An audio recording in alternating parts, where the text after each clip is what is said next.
मनीष सिसोदिया जी को आज एक पूरी तरह से फर्जी और झूठे केस में फंसा के उनको गिरफ्तार किया गया है। मनीष जी एक ईमानदार, देशभक्त और साहसी व्यक्ति हैं जो 24 घंटे देश की सेवा में लगे रहे। दिल्ली के डिप्टी सीएम मनीष सिसोदिया को कल यानी कि 26 फरवरी को सीबीआई की 8 घंटे की पूछताछ के बाद गिरफ्तार कर लिया गया।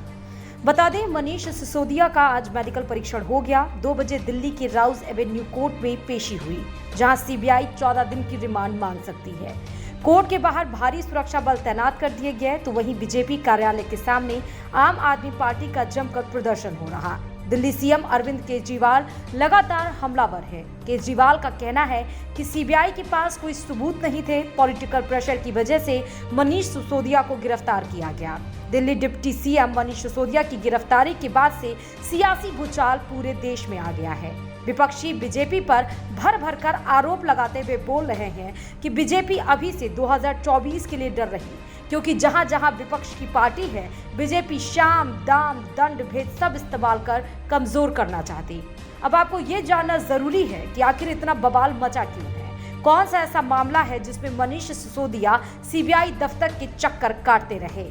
दरअसल ये पूरा मामला है दिल्ली शराब घोटाले का, जहां मनीष सिसोदिया की मुश्किलें कम होने का नाम ही नहीं ले रही। समय की सुई को थोड़ा पीछे लेकर चलते हैं। नवंबर 2021 जब दिल्ली सरकार ने फैसला लिया कि पुरानी शराब नीति को बदलकर नई शराब नीति लाएंगे। दिल्ली आबकारी विभाग का जिम्मा डिप्टी सीएम मनीष सिसोदिया के अधीन है, तो वहीं 17 नवंबर 2021 को नई शराब नीति लागू हो गई। दिल्ली नई शराब नीति के तहत जो दुकानें 60% सरकारी और 40% प्राइवेट थी, वो 100% निजी यानी कि प्राइवेट कर दी गई। दिल्ली में 32 जोन बनाए गए, ज्यादा से ज्यादा 27 दुकानें खुलने की इजाजत दी गई।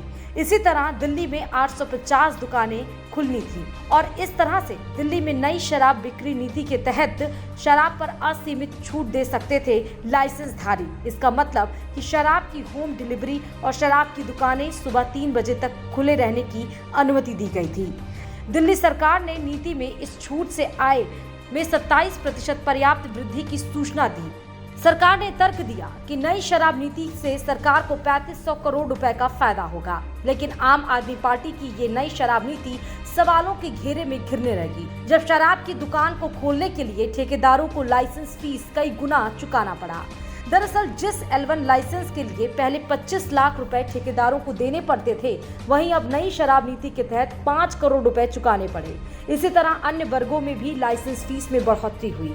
बता दें, बीजेपी के लिए दिल्ली नई शराब नीति नई शराब घोटाला नीति हो गई। स्टिंग ऑपरेशन से लेकर बीजेपी ने कई दस्तावेजों से आम आदमी पार्टी के ऊपर हमला बोला। बीजेपी ने आरोप लगाया कि आपने बड़े कारोबारियों को फायदा पहुंचाने के लिए शुल्क बढ़ाया, जिससे छोटे दुकानदारों की दुकानें बंद हो जाएं और केवल शराब माफियाओं को लाइसेंस मिल पाए। इसके एवज में आपके नेताओं और अफसरों को शराब माफियाओं ने मोटी रकम घूस के तौर पर दी थी। इसी के तहत ही बीजेपी का दूसरा आरोप शराब की बिक्री को लेकर लगाया गया। आरोपों के मुताबिक अगर कोई व्यक्ति 750 मिलीलीटर की एक बोतल पुरानी शराब नीति के तहत 530 रुपए के जरिए खरीदता है, तो उससे रिटेलर कारोबारी का मुनाफा 33.35 रुपए होता है और सरकारी राजस्व में 329.89 रुपए आते हैं। जबकि नई शराब नीति के तहत 750 मिलीलीटर शराब की बोतल की कीमत 560 रुपए हो गई, जिससे रिटेल कारोबारी का मुनाफा 363.27 रुपए और सरकारी राजस्व में कीमत आई 3.78 रुपए। यानी कि जिस 750 ml की एक बोतल से सरकारी राजस्व में 329.89 रुपए आते थे, वहीं अब नई शराब नीति के तहत 3.78 रुपए आए।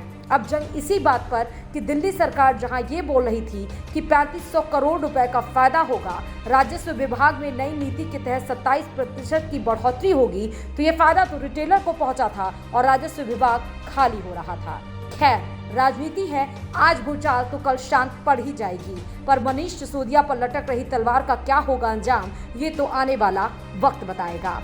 Bureau report, Dainik Bhaskar digital.